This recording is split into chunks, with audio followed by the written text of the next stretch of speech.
ಎಲ್ಲರೂ ನಿರೀಕ್ಷೆ ಮಾಡಿದಂಥ ಒಂದು ಫಲಿತಾಂಶ. ಕಳೆದ 10 ವರ್ಷಗಳಿಂದ ದೇಶದಲ್ಲಿ ಭ್ರಷ್ಟಾಚಾರದ ವಿರುದ್ಧ ಹೊಸ ಒಂದು ಶಕ್ತಿಯನ್ನು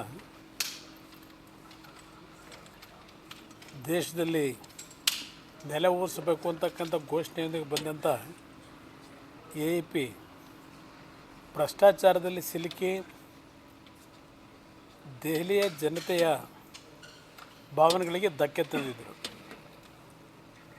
ದೆಹಲಿಯಲ್ಲಿ ಕಳೆದ ಹಲವಾರು ವರ್ಷಗಳಿಂದ ಹಲವಾರು ಮೂಲಭೂತ ಸೌಕರ್ಯಗಳ ಸಮಸ್ಯೆಗಳು ಸಹ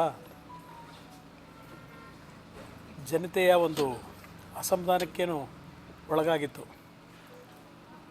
ಇವತ್ತು ನರೇಂದ್ರ ಮೋದಿಯವರ ನಾಯಕತ್ವದಲ್ಲಿ BJPಗೆ ಅಧಿಕಾರವನ್ನು ಇವತ್ತು ಕೊಡ್ತಕ್ಕಂಥದ್ರ ಮುಖಾಂತರ ದೇಶದ ಒಂದು ಅಭಿವೃದ್ಧಿ, ದೆಹಲಿಯ ಅಭಿವೃದ್ಧಿಗೆ ಪೂರಕವಾಗುತ್ತೆ ಅಂತಕ್ಕಂಥ ಹಿನ್ನೆಲೆಯಲ್ಲಿ ಜನತೆ ತೀರ್ಮಾನ ಕೊಟ್ಟಿದ್ದಾರೆ.